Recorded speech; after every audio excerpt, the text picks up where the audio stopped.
Absolutely. I can translate that entire script about Catherine of Aragon into Spanish for you. Here is the full text in Spanish.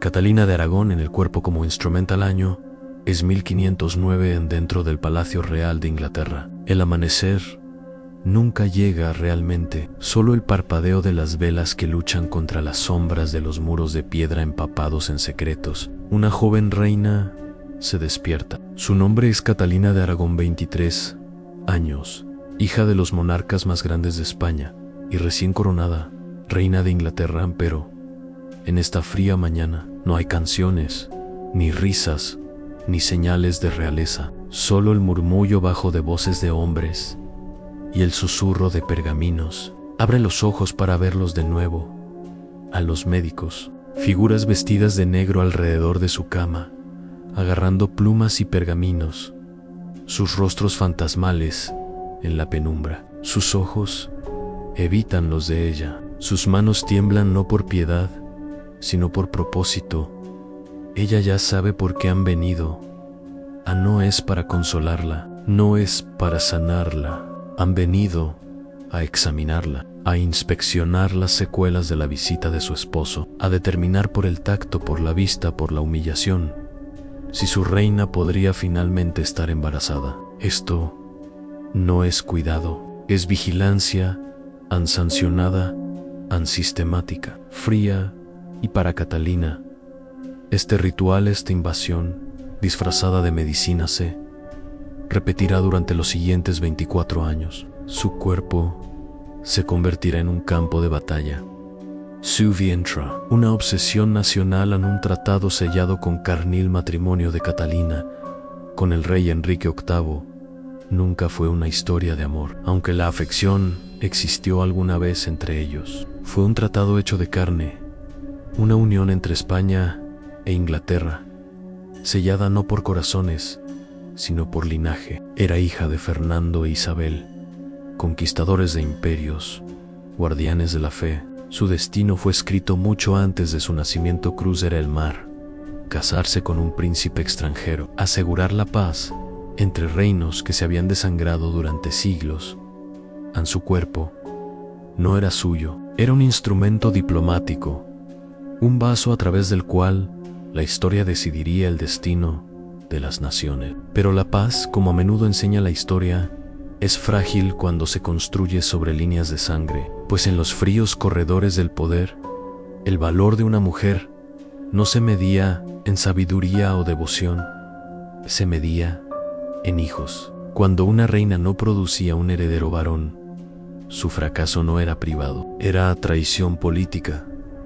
El deber de Catalina no era gobernar, ni siquiera amar. Su deber era singular en producir un príncipe, un heredero lo suficientemente fuerte como para asegurar el trono de Inglaterra y justificar su corona. Pero el destino fue cruel. Sus primeros embarazos terminaron en tragedia, amortinatos, abortos espontáneos, bebés que respiraron solo por momentos antes de volver al silencio. A los médicos no mostraron tristeza. Trataron su cuerpo como un problema a resolver. Escribieron informes, intercambiaron teorías y registraron sus fracasos como si fuera un instrumento de Estado que funcionaba mal. El palacio, que antes estaba vivo con música y el olor de las fiestas, se transformó en un laberinto de susurros, un laboratorio dedicado a un único objetivo desesperado: a un hijo.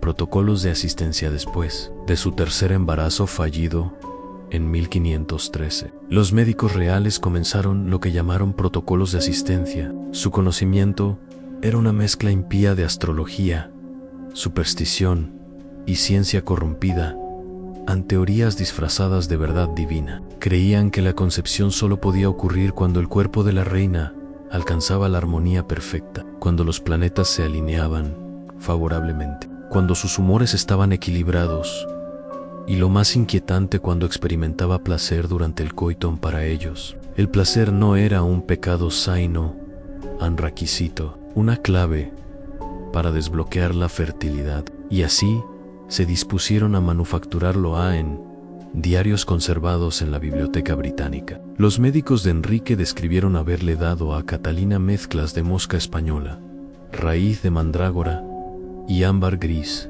en polvo. Cada dosis fue registrada, cada reacción anotada antes de sus noches programadas con el rey. La reina era dosificada, observada como un experimento, y las respuestas de su cuerpo catalogadas con detalles escalofriantes cuando esos elixirs no dieron resultados. Los médicos se volvieron más oscuros en su lógica. Propusieron lo que llamaron facilitadores de la concepción. Si el deseo de la reina no podía ser suficientemente avivado por el rey, razonaron, quizás la presencia o el tacto de otros hombres vigorosos podría ayudar, no para reemplazar al rey, sino para estimular sus humores antes de que él llegara. Era obsceno y, sin embargo, completamente oficial.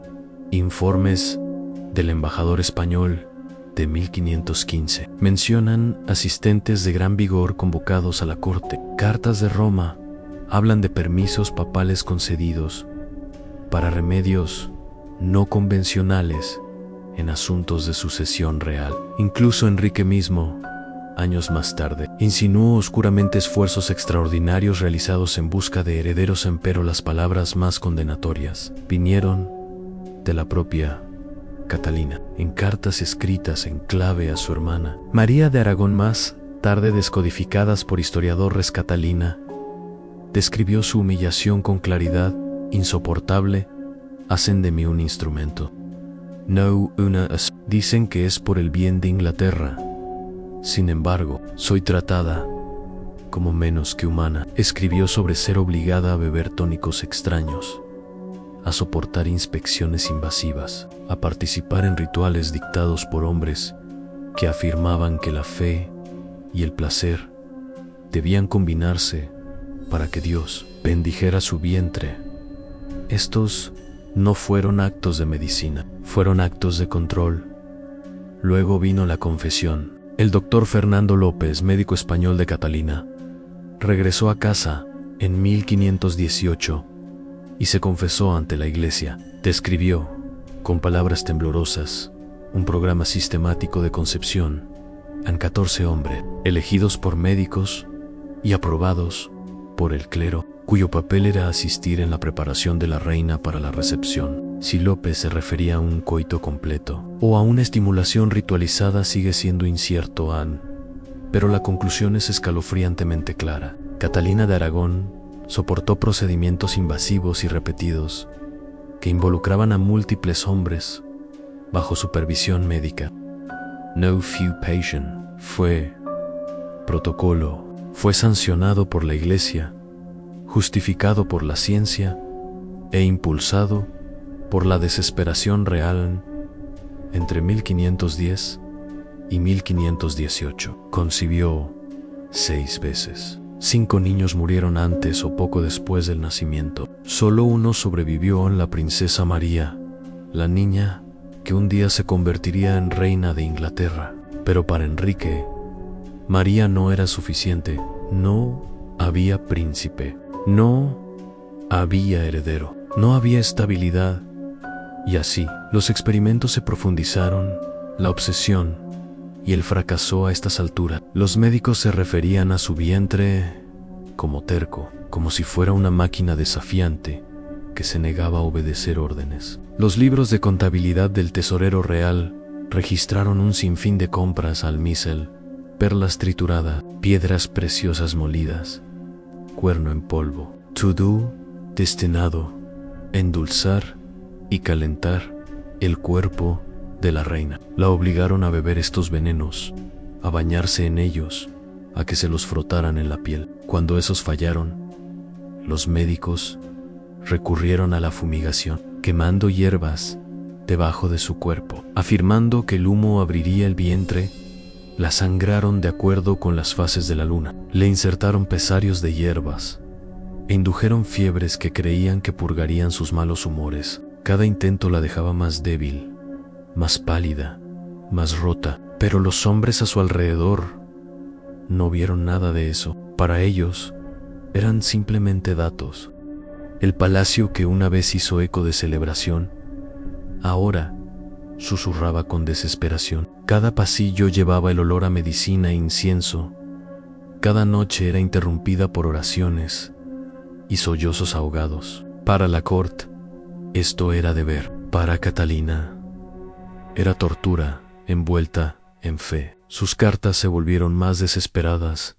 Soy vigilada, tocada y medida por hombres que hablan de mí como tierra que se niega a ceder. En 1519, la salud de Catalina comenzó a colapsar. Los tónicos le quemaban el estómago. El sangrado venía en olas. Su sueño estaba atormentado por el olor a humo, hierbas y el eco débil de oraciones en latín murmuradas por sacerdotes que juraban que la fe podía curar el vientre. Aún así, los médicos persistieron. Hablaban de esperanza renovada, condiciones mejorando, el ciclo de la reina prometedor. Cada mes, el mismo ritual se repetía, en una mezcla de falso consuelo, intrusión médica y expectativa real. Y cuando no llegaba nada, cuando el cuerpo de la reina, una vez más, traicionaba al reino, el silencio caía